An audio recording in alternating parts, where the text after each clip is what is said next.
Alhamdulillah, syukurillah, wa la haula wa la quwwata illa billah, asyhadu an la ilaha illallah, asyhadu anna Muhammadan abduhu wa rasuluh. Allahumma salli wa sallim wa barik ala sayyidina habibina maulana Muhammad sallallahu alaihi wasallam wa ala alihi ajma'in wa ba'd. Terima kasih. Alhamdulillah saged kepanggih jenengan semuanya pagi ini adalah kenikmatan Allah Subhanahu wa taala. Kita masih diperjumpakan dengan jenengan semuanya ini dalam perjumpaan yang insya Allah mulia, karena kita bisa mengikuti kajian bersama, menambahkan takarrub kita kepada Allah Subhanahu wa taala, mengingatkan untuk selalu berada di masjid itu niatan iktikaf. Jadi niatnya double supaya pahalanya juga double. Kita ini ketika menyertakan niat, ya dengan dari rumah itu sudah ada niatan-niatan, gitu. Sholat subuh berjamaah, niat satu. Kedua, niat cari ilmu, pahalanya besar. Dengan sini bisa ketemu saudara seiman, saling mencintai, gitu. Silaturahmi, pahala.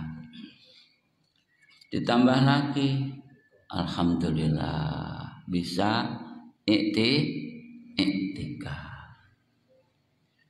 Apa yang jenengan niatin itu semuanya ada pahalanya. Maka kalau orang selalu bagaimana menata niat, nantinya produktivitas amal solehnya itu betul-betul barokah. Dan Rasul mengingatkan innamal a'malu binniyat wa innamal likulli imri'in ma nawa. Likulli imri'in, setiap orang dapatnya itu sesuai dengan niatnya. Jadi niat ini Masya Allah, maka perlu terus mungkin diingatkan. Mas secara khusus saya jenengan itu harus sering baca tentang niat. Kalau ada buku tentang ikhlas, baca. Berulang-ulang Pak, baca satu buku itu bisa berulang setahun 2 kali, 3 kali gitu. Karena bab niat ikhlas ini itu nggak bisa dipisahkan dengan semua aktivitas kita. Oh, iki wis ikhlas, alhamdulillah. Oh, kurang ikhlas, harus dibenahi, istighfar terus. Karena nantinya kita itu akan dapati keberkahan amal soleh itu al-ikhlas. Makanya kenapa surat al-ikhlas dikatakan surat al-ikhlas yang barokahnya itu sangat berlipat-lipat. Cuman 4 ayat. Qul huwallahu ahad, Allahus samad, lam yalid wa lam yulad wa lam yakul lahu kufuwan. Pendek. Tapi rahasianya kata Rasulullah sallallahu alaihi wasallam, baca sekali sama dengan membaca 10 juz. Ini rahasia yang diajarkan oleh Kanjeng Nabi sallallahu alaihi wasallam. Apa rahasianya? Ikhlas.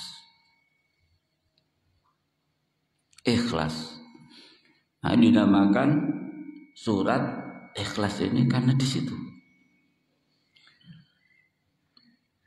Maka kalau ketika katakan qul huwallahu ahad, tauhid, Allah itu esa, satu, sumber dari segala sumber. Seluruh ada ini sumbernya Allah.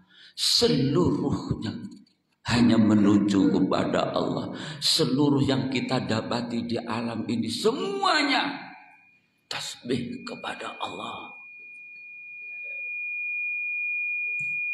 Maka agak kekerasan nggih, matur suwun. Nggih, matur suwun. Nah, ini jamaah Allah kita luruskan. Tema Asma Husna itu panjang.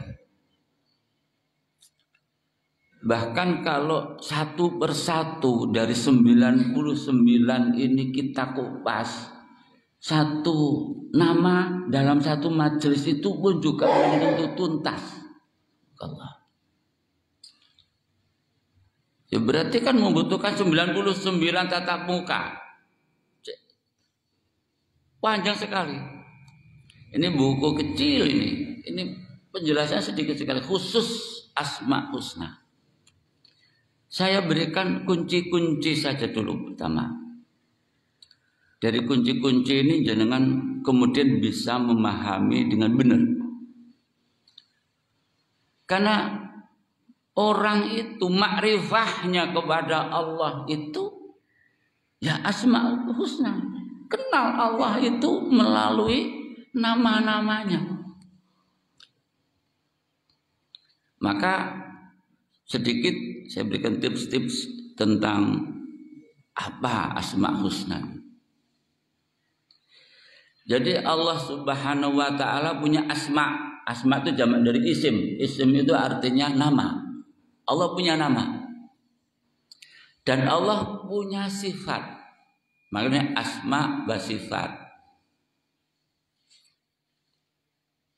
Nama, setiap nama-nama Allah mengandung sifat.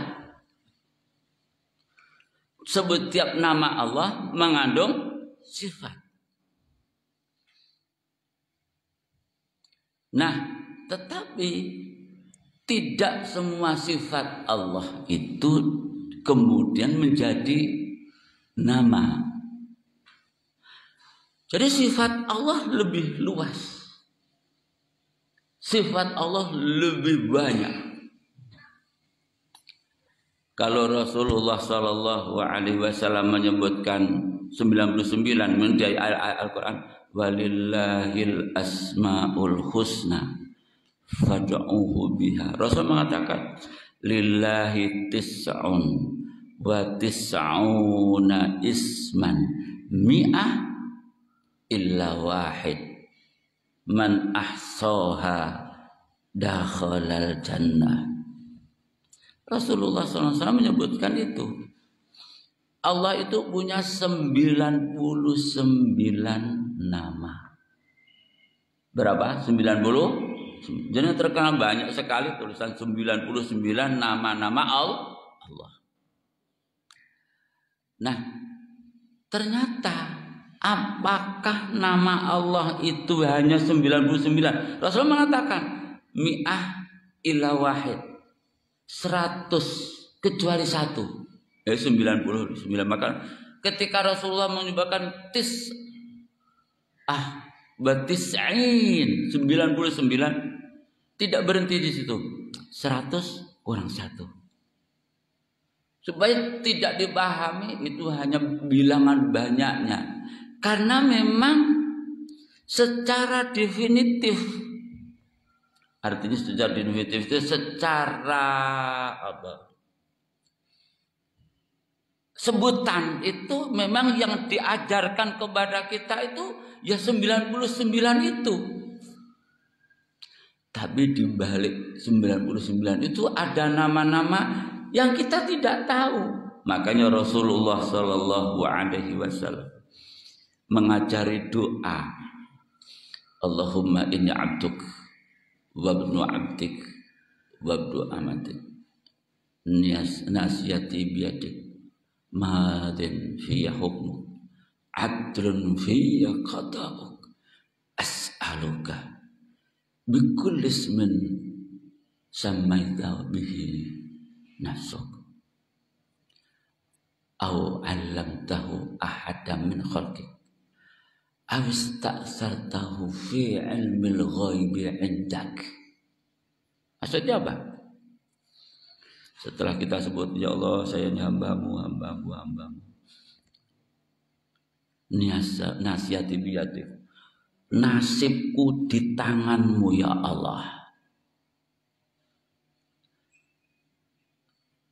Madin fiyah hukmu.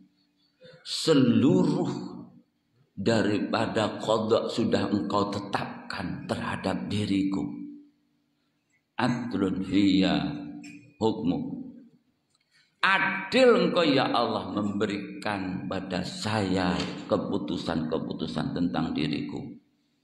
As'aluk, untuk itu ya Allah aku mohon kepadamu.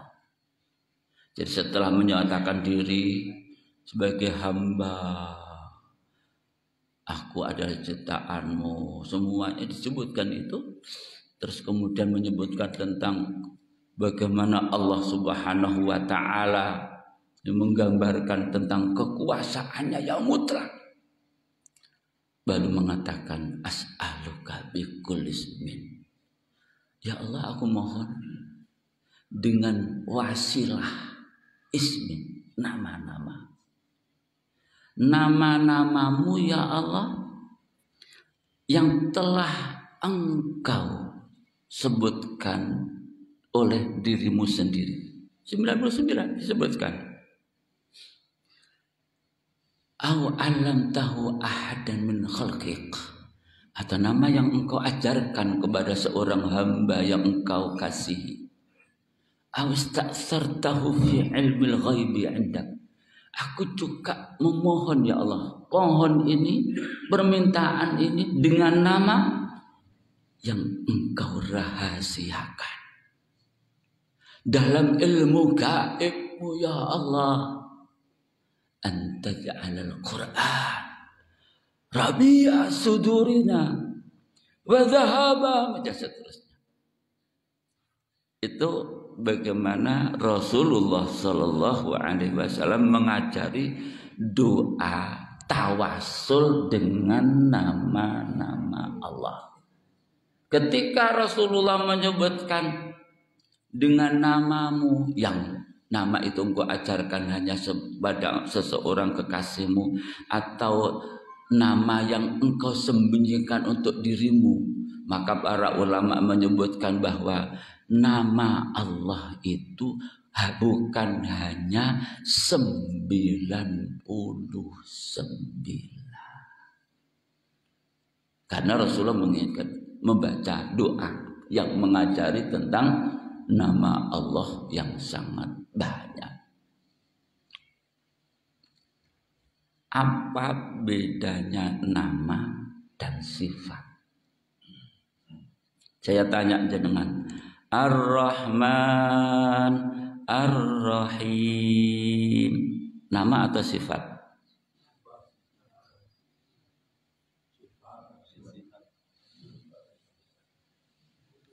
Sifat atau nama? Nama atau sifat? Masih bingung, nggak bisa bedain. Ar-Rahman, Ar-Rahim itu nama, Pak.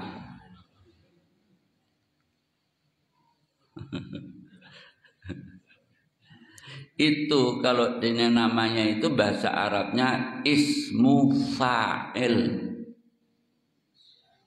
Itu nama. Ismu fa'il. Wujud kita baqa mukhalafatu lil hawadisi qiyamuhu binafsi wahdaniyah qudra irada. Sifat atau nama? Nama atau sifat? Sifat, Pak. Ya toh, durung sembedakne toh. Lah nama dan sifat lho durung iso mbedakne kita ini. Ya, dengan segala keterbatasan kita. Kalau Ar-Rahman, Ar-Rahim, nama kan? Setiap nama ada sifatnya. Ar-Rahman, Ar-Rahim itu nama. Sifatnya apa? Rahmah. Sifatnya roh. Jadi belajar sorof. Rahima yarhamu rahmah. Ya kan? Jadi rahmah itu isim masdarnya, itu sifatnya. Masdarnya itulah sifatnya. Ar-Rahman, Ar-Rahim, sifatnya itu rahmah itu. Karena Ar-Rahman, Ar-Rahim itu diambil dari rahima yarhamu, gitu. Ya kan? Rahima yarhamu rahmatan. Wa marhamatan fa huwa rahimun wa rahman. Rahim. Jadi rahima yarhamu itu ada 3 nama. Rahimun isim fa'il. Rahim isim fa'il. Rahman isim fa'il. Gitu. Cuman nama-nama Allah itu selalu dilebihkan. Contohnya kalau Allah tidak disebutkan Rahim tapi Rahim. Rahim, Rahman itu lebih tinggi dan lebih luas dan lebih maknanya lebih daripada Rahim. Rahim lebih, jadi Rahman lebih lagi. Allah Subhanahu wa taala disebutkan Sabur, tidak disebutkan Sabir, dan seterusnya. Paham niki? Saya ulangi lagi. Setiap nama selalu ada sifatnya. Tapi tidak semuanya sifat selalu ada namanya. Gitu. Itu tidak semua, tapi bisa jadi ya, ada namanya begitu.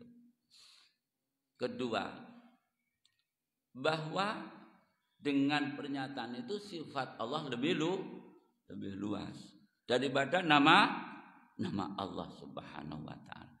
Nama secara umum menunjukkan adalah isim fa'il. Sedangkan sifat isim masdar. Ya kan? Jadi kalau fa'il itu adalah subjeknya. Kalau sifat apa bab itu apa bab? Ya sifat, kata sifat. Alhamdulillah. Nah, itu tentang nama Allah Subhanahu wa taala dan sifatnya. Jadi kalau umpamanya Malik, sifatnya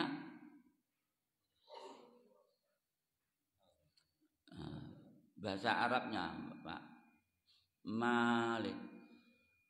Jadi beda antara Malik dengan Malik. Kalau di surat Al-Fatihah bacanya Maliki Yaumiddin. Kalau di surat An-Nas Malikin Nas, pendek bacaannya. Walaupun memang ada salah satu daripada a'imah yang bacaannya itu pendek. Tapi saya pernah tanya salah seorang yang ahli bidang itu, kalau bacanya pendek itu nyambung. Ar-Rahmanir Rahim Maliki Yaumiddin, nyambung. Kadang-kadang ada imam yang latah. Di rakaat pertama dibaca Maliki Yaumiddin, di rakaat kedua Maliki Yaumiddin. Saya tanya, betul nggak Ustaz? Enggak gitu bacanya. Harusnya nyambung. Ar-Rahmanir Rahim Maliki Yaumiddin. Ya. Rahim Maliki Yaumiddin. Katanya saya juga enggak ahli, mohon maaf. Saya ini taklid kalau masalah seperti ini. Jadi kalau Malik beda dengan Malik. Kalau Malik lebih pada milik. Allah yang memiliki. Kalau Malik, Allah yang menguasai. Gitu. Tapi ada ulama yang mengatakan sebaliknya. Wallah. Jadi Malikul Mulk, Allah dikatakan Qulillahumma malikal mulk. Malikal mulk. Tu'til mulka man tasha' wa tanzi'ul mulka mimman tasha' dan seterusnya. Nah, itu satu poin. Poin yang kedua, rukun iman terhadap asma sifat itu ada 3 rukun. 1, mengimani nama-nama Allah. Jadi yang Allah sebutkan itu sebagai namanya, kita harus mengimani atas nama tersebut. Begitu juga tentu dengan sifat. Jadi kalau Allah menyebutkan namanya, sudah kita yakini dengan nama Allah. Yang diajarkan kepada kita 9, yaitu sudah. Kita meyakini 99 nama yang disebutkan oleh Rasulullah SAW. Yang kemudian yang kedua, al-iman bimadalla alil ism minal ma'na. Kita meyakini makna-makna yang terkandung dari nama itu. Sebutannya kita mengimani, istilahnya kita mengimani.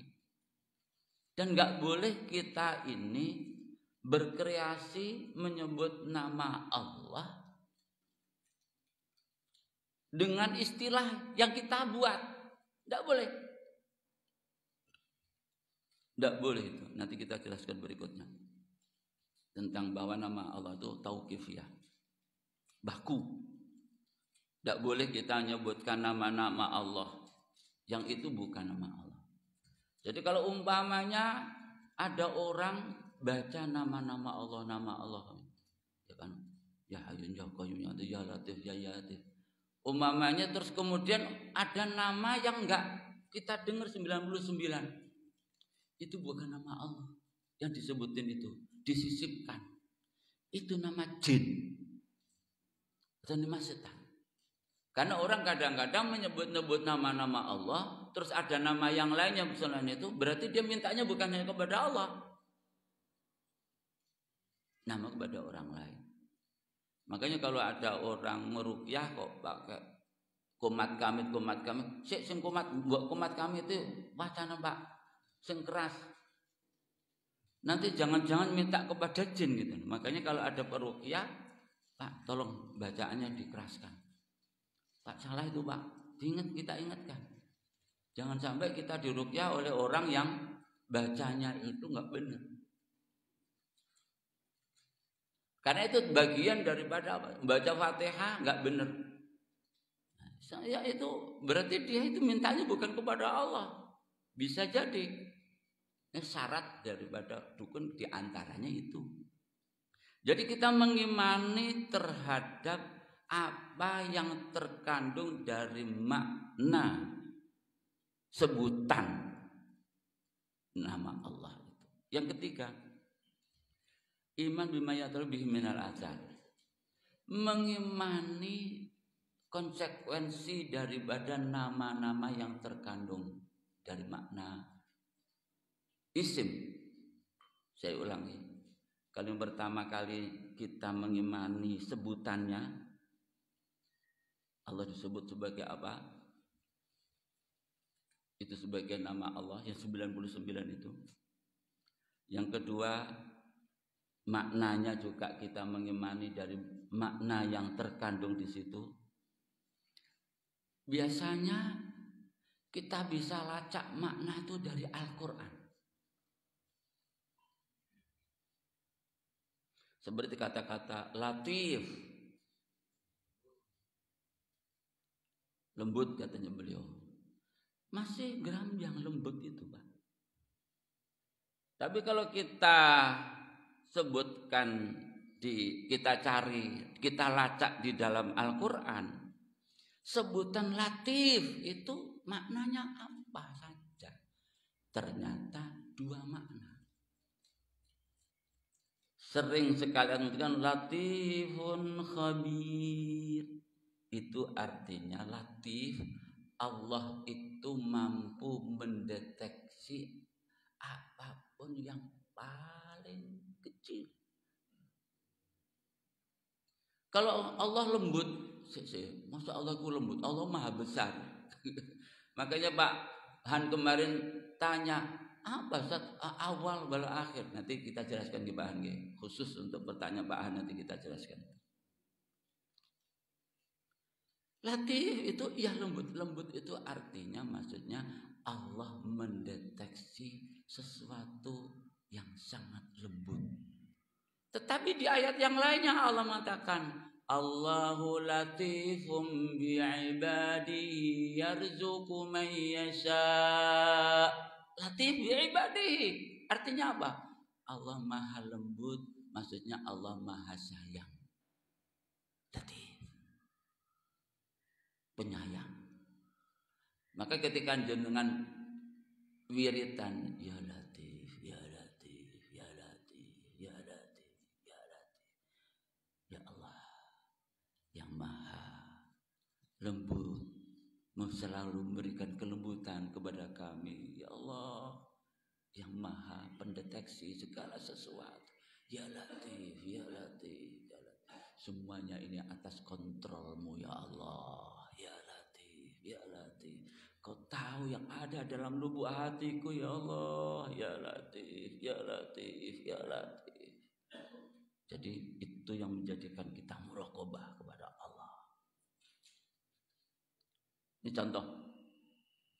Jadi kalau kita membaca ya latif, artinya nantinya dengan nama latif, maka kita tahu konsekuensinya. Dengan sering menyebut itu, saya akhirnya selalu waspada, muraqabatullah. Itulah konsekuensi daripada makna. Jadi rukun asma dan sifat ada 3. Sebutannya itu kita mengimaninya. Tidak boleh kita membuat sebutan-sebutan tentang Allah dengan sebutan yang lainnya. Tidak boleh kita menyebutkan nama Allah yang tidak disebutkan. Kalau sudah Rasulullah menyebutkan 99 yang telah disosialisasikan kepada kita, ya sudah itu. Beda dengan sifat. Makanya jenengan saya harus mengenal iki sifat apa. Sifat lebih luas sekali. Begitu. Kemudian selain maknanya juga konsekuensi, akibat, pengaruh, dampak daripada nama-nama Allah. Ya Latif, ya Latif, ya Latif, dan seterusnya. Kemudian aqsamu ma yusafu bihillah, bahwa Allah Subhanahu wa taala di sini disebutkan tentang beberapa yang disifatkan pada Allah. Mungkin tentang sifat kita pending dulu, karena ini sekarang kita masih tentang nama saja.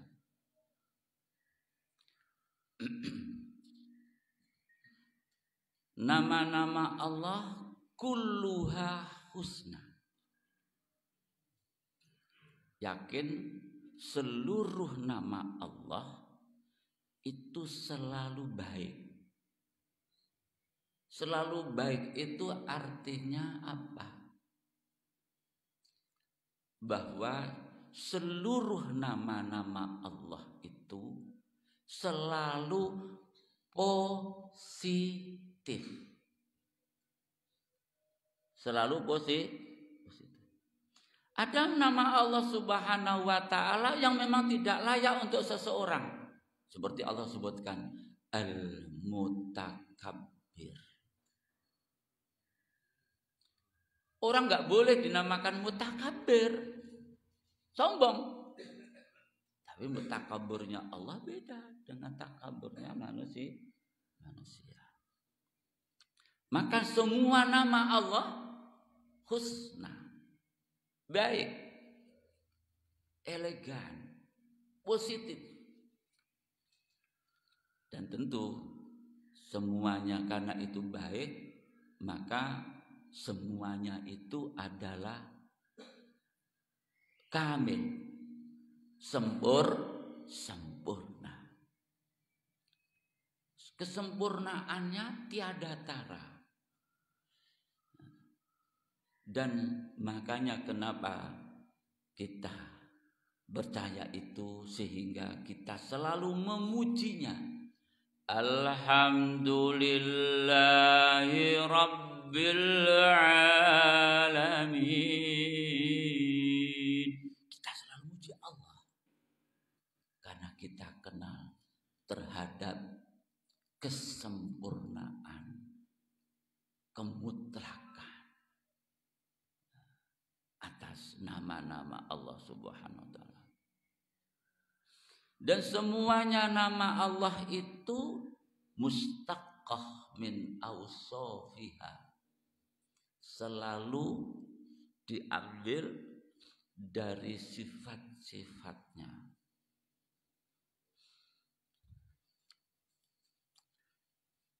Maka kemudian nama-nama Allah itu dan sifat-sifatnya tentu menunjukkan 3 hal. Dalalah mutabaqah, artinya menunjukkan sesuatu yang sesuai dengan namanya itu. Idza fasara ism bi jam'i madlulalihi. Jadi ketika ada nama Allah, maka kemudian kita cari asal katanya, kita telusuri maknanya, pasti akan tepat sesuai dengan itu. Yang kedua, dalalatu tambun tadamun. Artinya kalau tadi sesuai, ini mengkandungannya, kandungan daripada maknanya. Dalalatu iltizam. Begitu juga konsekuensi daripada itu. Hampir sama dengan yang kita sebutkan sebelumnya. Aduh, waktunya habis. Jamaah yang dimuliakan oleh Allah, habis tinggal habis. Mohon maaf. Mungkin kita lanjutkan nanti yang akan datang. Kita akan lebih praktis menyebut kita praktek-prakteknya. Ya, dan biasanya kadang-kadang kita temukan ada praktek-praktek yang perlu direvisi. Ketika wiritan, ya kan, dengan nama-nama Allah, yang belum tentu itu benar wiritannya itu. Supaya kita ngikuti ajaran Kanjeng Nabi Shallallahu Alaihi Wasallam yang diajarkan, sehingga kalau jenengan mengamalkannya itu nantinya itu nyunah dan insya Allah mustajab. Amin ya rabbal alamin. Demikian saya kembalikan. Oh maaf, ada pertanyaannya Pak Han berkaitan dengan nama-nama Allah. Allah itu adalah al-awwal wal akhir, az-zahir wal batin. Allah Subhanahu wa taala di surat Al-Hadid memang menyebutkan nama-nama itu, wal awwal wal akhir wal zahir wal batin. Allah itu adalah al-awwal dan Allah itu adalah al-akhir dan Allah az-zahir dan Allah al-batin. Di sini Pak Han, Allah menyebutkan nama itu dan Rasulullah Sallallahu Alaihi Wasallam sudah menjelaskan. Jelasannya begini Pak Han.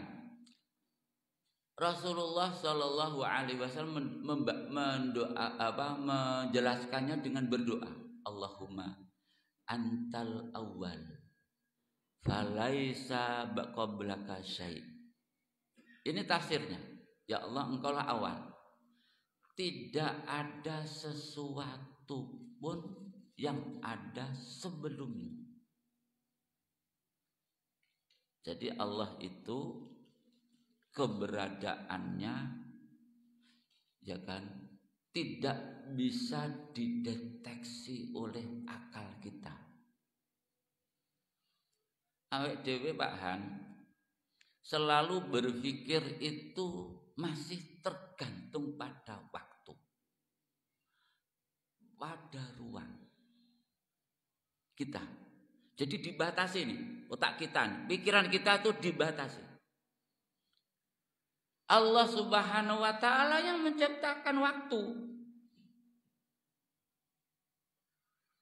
Waktu itu diciptakan oleh Allah. Kita ini tergantung pada peredaran matahari ini waktu. Maka kalau kita berpikir di luar waktu susah. Umpamanya ada sebuah kejadian nggak terjadi sekarang, nggak terjadi sebelum ini, nggak terjadi besok. Lah kapan start? Jadi pikiran kita itu tergantung pada waktu. Begitu juga ada kejadian di mana? Enggak di mana-mana. Loh kok enggak di mana? Enggak di bumi, enggak di langit, enggak di daerah lain. Otak kita Pak Han berpikir relatif. Allah Subhanahu wa taala mutlak.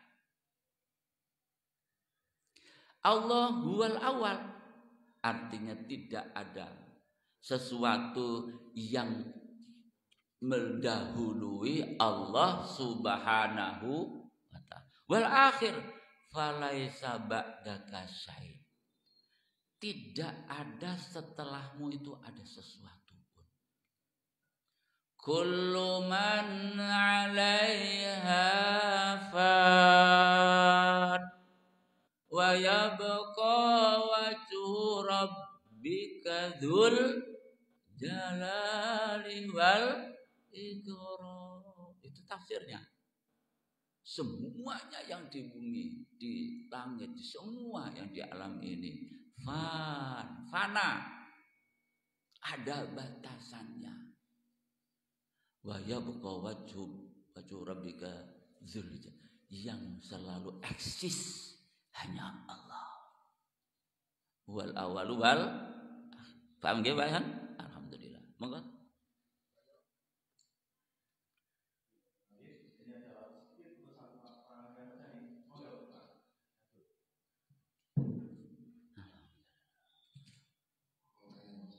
Nggih, aja angel-angel nggih.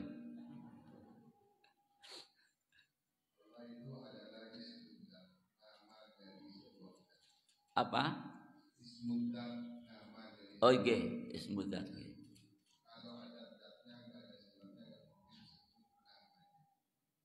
Terus yang saya tanyakan dengan berkaitan dengan yang Pak Ganjar yang saya tanyakan, mudahirun batin. Dahirnya Allah bagaimana Ustaz? Tolong saya biar saya kasih ini Ustaz. Waalaikumsalam. Anta dzahir falaisa fawqaka syai'. Hadisnya begitu. Betul. Allahu adz-dzahir falaisa fawqaka syai'. Allah itu zahir, tidak ada sesuatu pun di atas Allah. Wal batin falaisa dunaka syai'. Tidak ada sesuatu pun di bawah Allah Subhanahu wa taala. Angel kan, angel awake dhewe karena selalu kita pikirnya itu fisik. Jadi kebesaran Allah, keagungan Allah di luar nalar kita, Pak. Maka kenapa Rasulullah dan Al-Quran selalu mengajari tasbih? Subhanallah, subhanallah. Karena kadang-kadang pikiran kita itu tentang Allah salah. Maka kita selalu bertasbih. Bukan hanya bertasbih, kita juga bertahmid. Subhanallah bihamdi, subhanallah bihamdi. Jadi kita jangan sampai pikiran kita itu kemudian membayangkan tentang Allah. Gak teko, gak sampai. Gak sampai. Jadi yang kita pahami dari nama-nama yang agung, yang jelas bahwa kita hanya bisa menangkap makhluk Allah yang ada di bentangan di muka bumi ini. Ketika kita melihat kebesaran ciptaan Allah, kita langsung menyebut Subhanallah. Maka nggih Ustaz nggih. Nggih. Ada ibu-ibu yang udah tanya kelihatannya itu. Oh betul. Jadi kalau ketika Rasulullah SAW Mi'raj, Aisyah bertanya, ya Rasulullah, apakah engkau melihat Allah? Apa jawaban Rasulullah? Wahai Aisyah, bagaimana aku melihat Allah? Sedangkan Allah ditutupi dengan sinar-sinar yang sangat terang.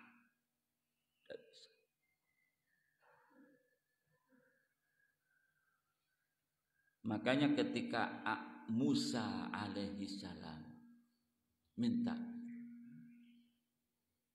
anzur ilaik qala lan tarani, kata Allah, kamu tidak akan mampu melihatku. Lilladzina ahsanul husna wa ziyadah, kata Rasulullah, nantinya hanya di surga orang itu bisa melihat Allah. Mudah-mudahan. Amin ya rabbal. Maka kan kita akan lanjut, masih banyak sekali yang kita bahas ke depan, sehingga tasbih kita mantap, tahmid kita mantap, takbir kita mantap karena nama-nama Allah. Semakin kita banyak interaksi dengan Quran, dengan lihat Quran itu menggambarkan tentang Allah, sebenar-benar penggambaran. Yang jelas jangan sampai pikiran kita ini terhadap Allah salah, sehingga kita visualkan Allah. Ya, nanti ada salaf, kholaf, dan nanti kita jelaskanlah bagaimana kok bisa perbedaan-perbedaan itu. Yang penting kita sangat terbatas, kita banyak tasbih Subhanallah. Matur suwun, mohon maaf jika ada hal yang kurang jelas, memang belum selesai kita jelaskan. Mudah-mudahan jenengan apa saja pertanyaan-pertanyaan seperti yang ditanyakan oleh Pak Warsito. Saya ngamalkan ini Ustaz. Nanti kita ada waktu khusus untuk lebih banyak berbincang, bahkan kita kasih waktu ruangan untuk banyak bertanya supaya nanti jangan sampai persepsi kita terhadap Allah Subhanahu wa taala tidak tuntas. Terima kasih. Wallahu a'lam bishawab. Mohon maaf. Assalamualaikum warahmatullahi wabarakatuh.